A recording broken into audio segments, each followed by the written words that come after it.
Sebagian orang mengira bahwa hidup berubah karena peristiwa besar. Tapi dalam hidupku, aku justru belajar bahwa hidup sering berubah karena kalimat kecil.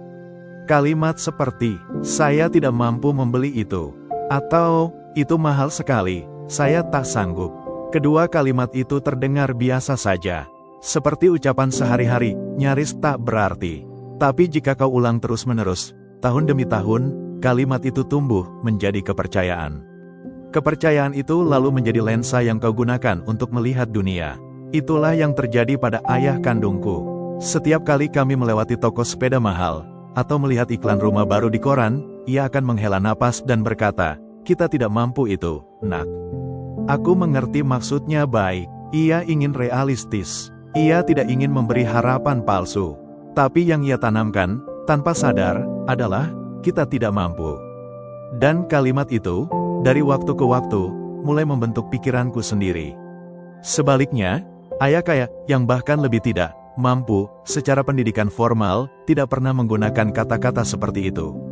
Ia tidak pernah berkata, saya tidak mampu. Sebaliknya, ia bertanya, bagaimana saya bisa membelinya? Kata-kata itu memaksamu berpikir. Kata-kata itu menyalakan otak, bukan mematikan harapan. Ia mengajarkanku bahwa bahasa menciptakan dunia. Kalau kamu mengatakan, saya tidak bisa, kamu akan berhenti berpikir. Tapi kalau kamu bertanya, bagaimana caranya? Kamu sedang membuka pintu kemungkinan. Kata-kata bukan sekadar suara, mereka adalah struktur dari pikiran dan tindakan. Kalau setiap hari kamu berkata, aku bodoh dalam hal keuangan, aku gak ngerti investasi, aku bukan orang bisnis, maka semua itu bukan hanya kalimat. Mereka adalah perintah kepada otakmu. Dan otakmu akan patuh. Tapi jika kamu berkata, aku belum tahu, tapi aku bisa belajar. Aku tidak mampu sekarang, tapi aku akan cari cara. Aku belum mengerti, tapi aku akan pahami, maka kamu sedang membentuk ulang dirimu. Ayah miskin sangat rasional. Setiap keputusan keuangannya berdasarkan keamanan. Baginya, risiko adalah musuh. Ia sering berkata, jangan mengambil pinjaman, jangan berinvestasi di saham, itu seperti judi. Jangan buka usaha, itu tidak stabil. Dan semua nasihat itu masuk akal. Tapi ayah kaya mengajarkanku bahwa takut bukan alasan untuk berhenti, tapi bahan bakar untuk belajar lebih dalam. Ia berkata, orang-orang bilang investasi itu berisiko. Padahal, yang berisiko adalah ketidaktahuan. Jadi, tugasmu adalah belajar, bukan menghindar. Aku mulai memahami bahwa rasa takut bukan tanda kelemahan. Tapi kalau kamu membiarkan takut memimpin hidupmu, kamu akan jalan di tempat. Pelan-pelan aku juga mulai mengerti, banyak keluarga hidup dalam pola pikir negatif soal uang, dan mereka mewariskannya pada anak-anak mereka, yang kemudian mewariskannya ke cucu mereka. Itu bukan kutukan, itu hanya pola pikir yang diulang terus-menerus. Jangan jadi orang kaya, mereka serakah. Uang adalah akar segala kejahatan. Kalau kamu kaya, kamu akan jadi sombong. Kalimat-kalimat itu membentuk emosi bawah sadar terhadap kekayaan. Padahal, kekayaan adalah alat. Ia bisa digunakan untuk membangun rumah sakit, membiayai sekolah, atau menciptakan lapangan kerja. Ia bisa juga digunakan untuk merusak. Tapi itu tergantung siapa yang mengendalikannya. Ayah kaya berkata, uang tidak merusak orang. Ia hanya memperbesar siapa orang itu sebenarnya. Orang baik jadi lebih baik dengan uang. Orang jahat jadi lebih jahat. Tapi menyalahkan uang seperti menyalahkan palu ketika jari tertimpa, padahal yang salah adalah cara menggunakannya.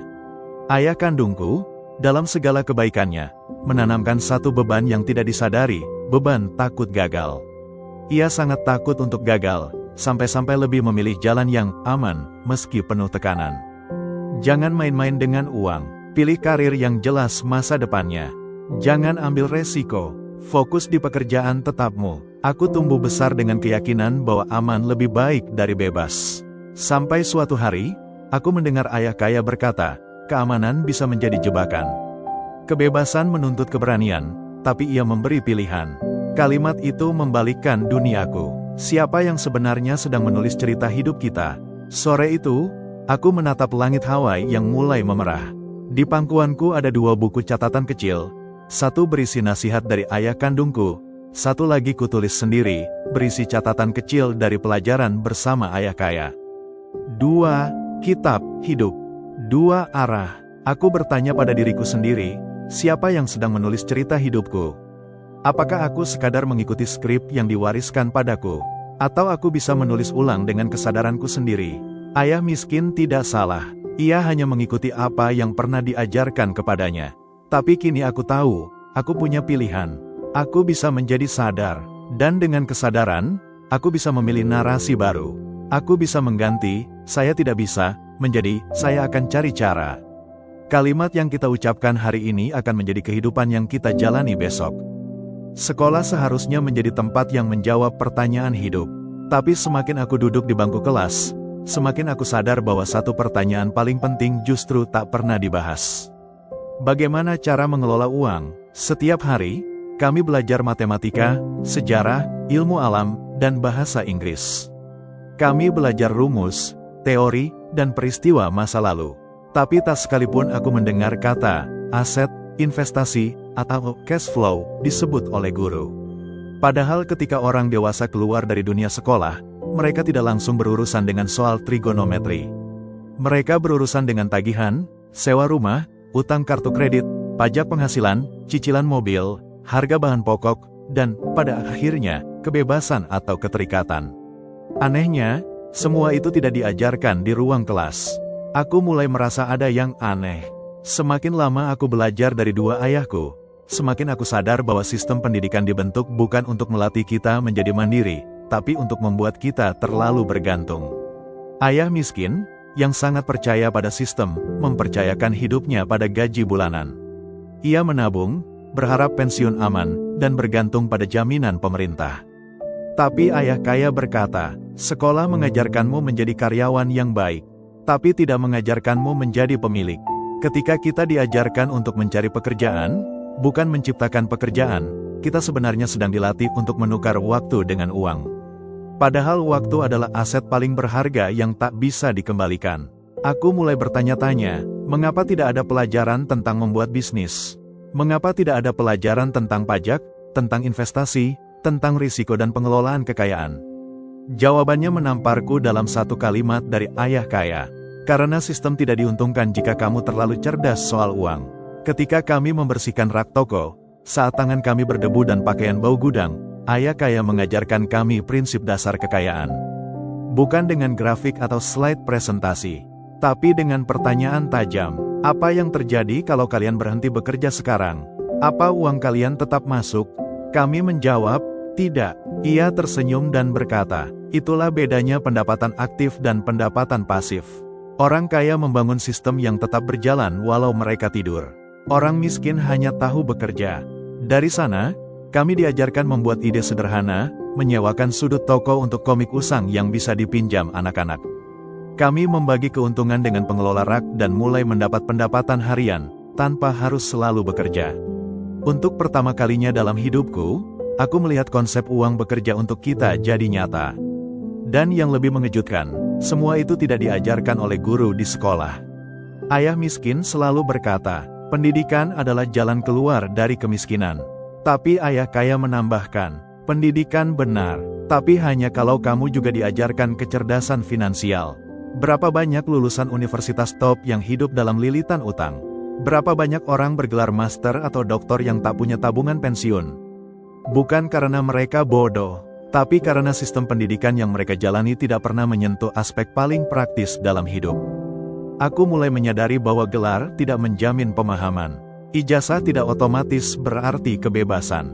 Dan seringkali, orang pintar pun bisa menjadi budak sistem yang tak mereka pahami. Sekolah mengajarkan kita untuk tidak menyontek, tidak melanggar aturan, tidak bertanya terlalu banyak. Tapi dunia nyata justru dihuni oleh mereka yang bertanya, mencoba, gagal, lalu mencoba lagi. Di sekolah, kamu dinilai dari kemampuan menghafal dan menjawab soal dengan benar. Di dunia nyata, kamu dinilai dari kemampuan bertahan, berinovasi, mengelola, dan menciptakan nilai. Ayah kaya pernah berkata, orang yang paling banyak salah adalah orang yang paling banyak belajar. Itu bertentangan dengan semua nilai di sekolah, tapi sangat sesuai dengan kenyataan. Kamu bisa gagal ujian dan tetap sukses dalam bisnis. Tapi kamu bisa lulus cum laude dan tetap hidup dalam kecemasan finansial. Setiap kali aku pulang sekolah, aku melihat ayahku membaca buku tebal, penuh teori dan kebijakan pendidikan. Tapi ia sendiri tidak pernah punya waktu atau pengetahuan tentang perencanaan pensiun, pengelolaan utang, atau investasi jangka panjang. Ia adalah orang yang sangat baik, sangat cerdas. Tapi ketika uang datang, ia tidak tahu bagaimana mengarahkannya. Ayah kaya berkata, itu karena sekolah tidak pernah mengajarkan tentang flow arus uang. Orang-orang dibayar setiap bulan, lalu langsung menghabiskannya. Uang masuk, uang keluar. Tidak ada sistem, tidak ada strategi, tidak ada pertumbuhan. Mereka lalu bekerja lebih keras, berharap kenaikan gaji. Tapi saat gaji naik, pengeluaran pun ikut naik. Gaya hidup naik, liabilitas bertambah. Akhirnya mereka tetap berada di titik yang sama. Seperti tikus dalam roda. Itu namanya rat race, kata ayah kaya. Dan kebanyakan orang terjebak di sana seumur hidup. Sekolah memberiku fondasi berpikir dan membaca. Tapi ayah kaya memberiku fondasi berpikir tentang realita. Ia menunjukkan jalan yang tidak ada dalam buku pelajaran. Membeli aset, mengelola arus kas, menggunakan utang dengan strategi, menghadapi risiko dengan pengetahuan, membangun bisnis, berinvestasi dalam hal yang tak akan habis meski krisis datang. Dan yang paling penting, menunda kesenangan demi kebebasan jangka panjang. Itulah pendidikan yang tidak pernah aku temui di ruang kelas. Tapi justru itulah yang membuatku benar-benar mengerti kehidupan. Sekolah memberimu jawaban untuk ujian. Tapi hidup memberimu ujian untuk mendapatkan jawaban. Banyak orang membayangkan warisan sebagai sesuatu yang bisa disentuh. Rumah, uang tunai, tanah, perusahaan keluarga. Tapi dari dua ayahku, aku belajar bahwa warisan sejati bukanlah yang bisa dihitung dalam dolar, melainkan yang menetap dalam pikiran. Ayah kandungku meninggalkan warisan berupa nilai-nilai luhur, kejujuran, kerja keras, tanggung jawab, integritas. Tapi bersamaan dengan itu, ia juga, tanpa sadar, meninggalkan cara pandang yang membuatnya sulit lepas dari tekanan keuangan, rasa takut terhadap risiko, ketergantungan pada gaji tetap, dan ketidaknyamanan terhadap pembicaraan soal uang. Ayah kaya, di sisi lain, bukan orang yang banyak bicara soal moral atau filsafat hidup. Tapi cara pandangnya terhadap uang, risiko, dan kebebasan begitu kuat dan konkret, hingga terus terpatri dalam kepalaku hingga hari ini. Ia tidak memberiku uang secara langsung, tapi ia memberiku sesuatu yang jauh lebih bernilai. Kemampuan untuk berpikir tentang uang secara benar. Dan dari situlah aku mengerti. Cara pandang yang diwariskan akan membentuk nasib lebih kuat daripada jumlah uang yang ditinggalkan. Banyak anak tumbuh besar dengan mendengar kalimat seperti, hati-hati, nanti uangmu habis. Jangan mimpi jadi kaya, itu bukan buat kita. Kalau kamu ambil risiko, kamu bisa kehilangan semuanya. Mereka tumbuh besar bukan dengan pemahaman tentang uang, melainkan dengan ketakutan terhadapnya. Uang bukan lagi dilihat sebagai alat, tapi sebagai ancaman. Seolah-olah lebih baik hidup sederhana dan tak mengganggu sistem, daripada mencoba mengendalikan uang dan disalahkan kalau gagal. Ayah kandungku tidak pernah mengatakan itu secara langsung. Tapi melalui tindakan dan ketidaktegasan dalam urusan keuangan, aku bisa merasakannya. Dan seperti banyak orang tua lainnya, ia mewariskan ketakutan akan kekurangan, bukan pemahaman tentang kelimpahan. Sebaliknya, ayah kaya sejak awal mengajak kami berpikir dengan bahasa yang berbeda. Ia tak pernah menyuruh kami menabung agar aman. Ia selalu menyuruh kami menginvestasikan uang untuk tumbuh. Ia selalu bertanya, apa asetmu hari ini? Bukan, berapa uang di rekeningmu? Ia tak pernah berkata, jangan boros. Tapi ia akan berkata, pastikan uangmu dipakai untuk membeli alat yang menghasilkan uang. Dan dari situlah, aku mulai memahami. Orang kaya tidak berpikir soal menahan uang. Mereka berpikir soal mengalirkannya ke tempat yang tepat. Seperti air, uang perlu bergerak untuk memberi kehidupan. Bayangkan dua rumah yang berdiri megah di tepi kota. Dari luar, keduanya tampak kokoh. Tapi satu dibangun di atas pondasi pasir, satu lagi di atas beton. Hanya ketika badai datang, kamu tahu mana yang kuat. Pola pikir adalah pondasi itu. Tidak terlihat, tidak dipamerkan, tapi menentukan seluruh arah hidup. Banyak orang terlihat mapan, mobil bagus, rumah nyaman, gaji tinggi. Tapi pondasi mereka adalah utang, kerja 10 jam sehari, dan kecemasan bulanan. Ketika krisis datang, semuanya runtuh. Ayah kaya membangun pondasi lain. Ia tidak terlihat kaya di awal, tapi pondasinya kokoh, bisnis yang berjalan sendiri, aset yang terus mengalirkan pendapatan, dan pengetahuan yang tidak bisa dicabut siapapun. Hal paling menarik dari warisan pola pikir adalah ini, anak-anak meniru, bukan mendengarkan. Aku lebih banyak belajar dari ayah kaya bukan karena ceramahnya, tapi karena aku melihat bagaimana ia mengambil keputusan, mendengar bagaimana ia berbicara tentang peluang, dan merasakan bagaimana ia berpikir panjang, bukan pendek. Ketika ayah kandungku membeli mobil baru, aku tahu itu membuatnya terlihat lebih baik di depan teman-temannya, tapi aku juga tahu, di malam hari ia menghitung ulang anggaran keluarga karena cicilan mobilnya menyempitkan ruang gerak keuangan kami.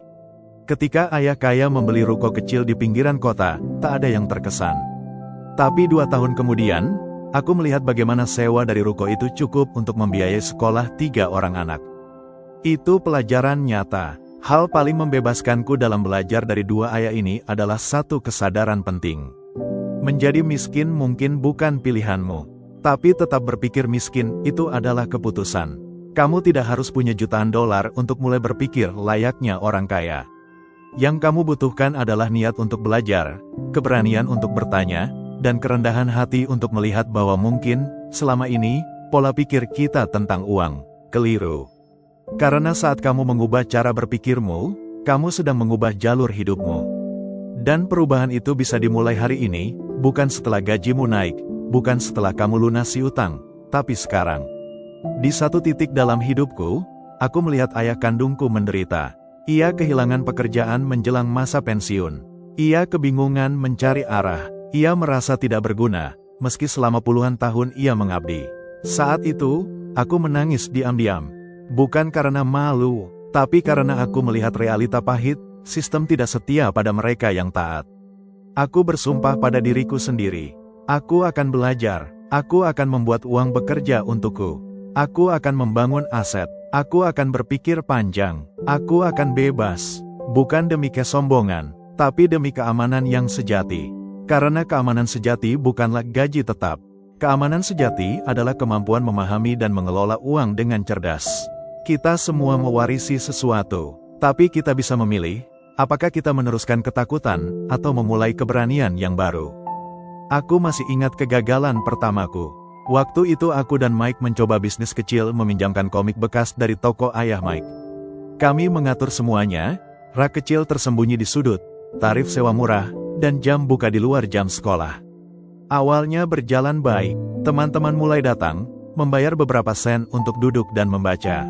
Tapi beberapa hari kemudian, beberapa anak mencuri komik. Lalu ada yang membayar tapi kabur. Dan akhirnya, ibu dari salah satu anak melaporkan ke sekolah. Kami terpaksa menutup usaha itu. Aku marah, frustrasi, merasa dunia tidak adil. Aku bahkan sempat berpikir, mungkin ayahku benar. Anak-anak harus belajar, bukan cari uang. Tapi ayah kaya tertawa pelan ketika kami menceritakannya. Selamat, katanya, itu kegagalan pertama kalian. Artinya kalian sedang belajar. Aku tidak mengerti. Orang takut gagal, tapi kegagalan itu guru. Dan guru terbaik adalah uang yang hilang. Kamu tak akan pernah lupa pelajaran yang membuatmu kehilangan uang. Hari itu aku mulai memahami. Jika kamu terlalu takut gagal, kamu akan terlalu takut untuk mencoba. Dan kalau kamu tidak mencoba, kamu tidak akan pernah belajar apapun tentang uang, risiko, atau hidup. Di sekolah, saat kita membuat kesalahan, kita hanya kehilangan poin. Di dunia nyata, kita bisa kehilangan uang, rumah, bahkan usaha. Tapi justru karena itulah, dunia nyata adalah guru sejati. Ayah kaya berkata, uang akan terus berbicara padamu. Ia akan memuji jika kamu benar. Ia akan menghukum jika kamu salah. Dan kamu bisa mengulang ujiannya sebanyak yang kamu mau.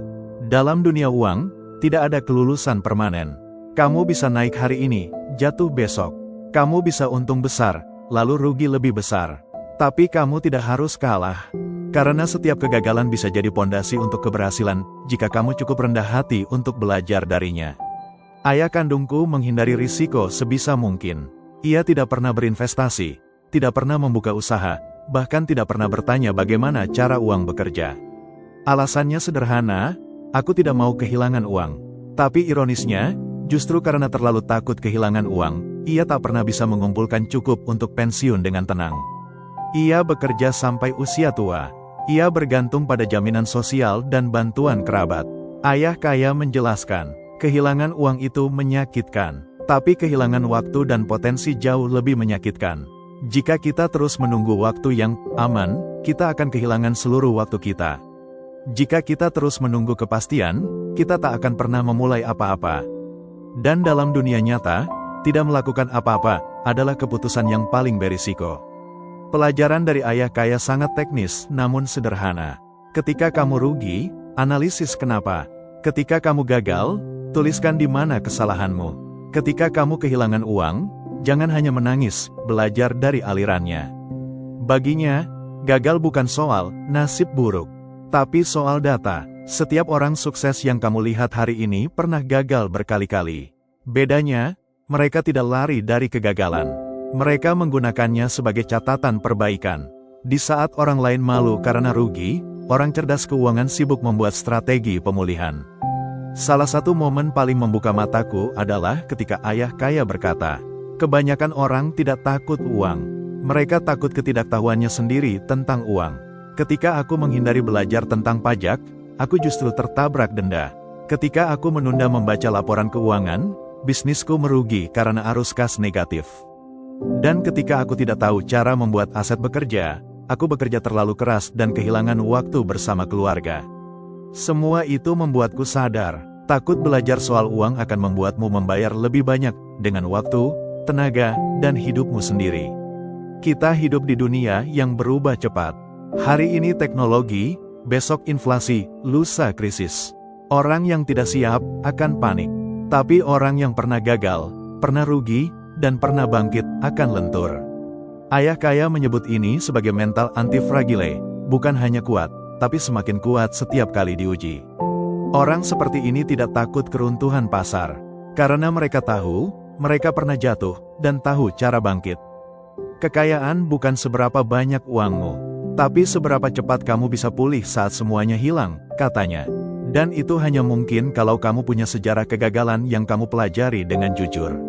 Orang yang selalu bermain aman, yang tidak pernah gagal, yang hanya menyimpan uang di tabungan, yang tidak pernah mencoba investasi, mungkin terlihat tenang. Tapi sebenarnya mereka rapuh. Satu krisis ekonomi bisa menghapus seluruh simpanan mereka.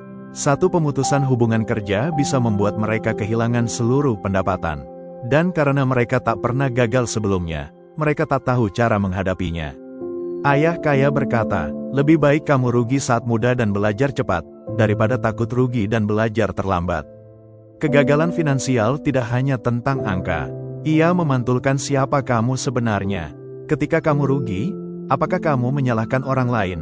Ketika kamu salah, apakah kamu mencari alasan atau mencari jalan keluar?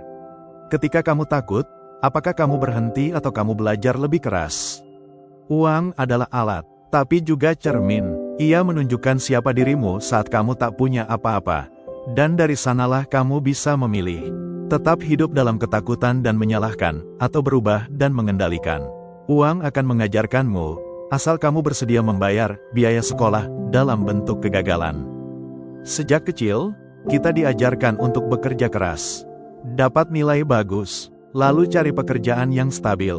Gaji tetap, tunjangan, naik pangkat, lalu pensiun. Itu adalah jalur aman yang diajarkan oleh sistem dan dijalankan oleh ayah kandungku.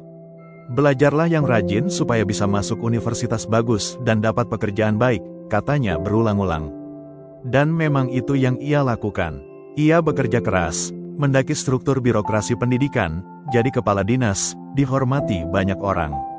Tapi setiap kali tanggal tua datang, aku melihat kegelisahan. Gajinya habis sebelum bulan berganti. Tidak ada aset yang menopang. Tidak ada bisnis yang berjalan sendiri. Hidupnya sepenuhnya bergantung pada gaji. Dan aku mulai sadar, sebanyak apapun gaji seseorang, jika ia tidak memiliki sistem yang bekerja untuknya, ia tetap terikat. Ia mungkin dihormati, tapi tidak bebas. Ayah kaya, sebaliknya, tidak mengejar pekerjaan. Saya tidak bekerja untuk uang, katanya. Saya membuat uang bekerja untuk saya. Awalnya aku bingung, apa maksudnya? Lalu ia mulai memperkenalkanku pada prinsip kuadran keuangan. E sama dengan employee, karyawan. S sama dengan self-employed, pekerja mandiri. B sama dengan business owner, pemilik sistem. I sama dengan investor, pemilik uang produktif. Kebanyakan orang hidup di E atau S. Mereka bekerja. Mereka menukar waktu dengan uang. Jika mereka berhenti bekerja, pendapatan berhenti. Tapi orang kaya hidup di B dan I. Mereka membangun sistem. Mereka membeli aset. Mereka mengarahkan uang, bukan diperbudak oleh uang. Itulah perbedaan utama. Orang miskin mencari gaji. Orang kaya mencari sistem. Ayah miskin sangat sibuk. Ia bangun pagi, rapat, menulis laporan, menghadiri pertemuan. Tapi di akhir bulan, semuanya habis. Ayah kaya tidak selalu terlihat sibuk. Tapi ketika ia duduk, ia membaca laporan keuangan. Ketika ia berjalan, ia memperhatikan lokasi potensial untuk properti. Ketika ia bicara, ia mencari peluang kemitraan. Orang sibuk tak selalu produktif, katanya. Orang yang produktif justru membuat sistem agar bisa bebas dari kesibukan. Dan dari sanalah aku belajar bahwa produktivitas sejati bukan tentang seberapa keras kamu bekerja, tapi seberapa cerdas kamu membangun sesuatu yang terus berjalan tanpamu. Ayah kaya sangat menekankan satu kata, aset. Setiap kali kami berbicara, ia selalu bertanya, apa yang kamu bangun hari ini yang bisa menghasilkan uang saat kamu tidur besok? Aset bisa berarti properti sewaan, bisnis yang dikelola orang lain, royalti dari karya, saham yang membagikan dividen, bahkan pengetahuan finansialmu sendiri. Sementara liabilitas adalah kebalikannya, sesuatu yang terlihat keren tapi justru menyedot uangmu, mobil mewah, rumah yang terlalu besar, cicilan gaya hidup. Setiap kali kamu dapat uang, kamu hanya punya dua pilihan, katanya. Membangun kebebasan atau memperkuat jerat. Yang mengejutkanku, bukan hanya orang miskin yang bekerja keras seumur hidup. Bahkan orang pintar, lulusan universitas ternama, sering terjebak dalam siklus kerja bayar tagihan. Kenapa? Karena sistem pendidikan hanya mengajarkan keterampilan teknis, bukan cara berpikir sebagai pemilik. Orang pintar diajari bagaimana jadi dokter hebat, bagaimana jadi insinyur ahli, bagaimana jadi pengacara andal, tapi mereka tidak diajari cara mengelola hasil kerja keras mereka, cara membebaskan waktu mereka, cara membangun sistem yang berjalan sendiri. Dan akibatnya, semakin tinggi penghasilan, semakin tinggi pula pengeluaran. Mereka bekerja keras untuk tetap terjebak. Ayah kaya berkata,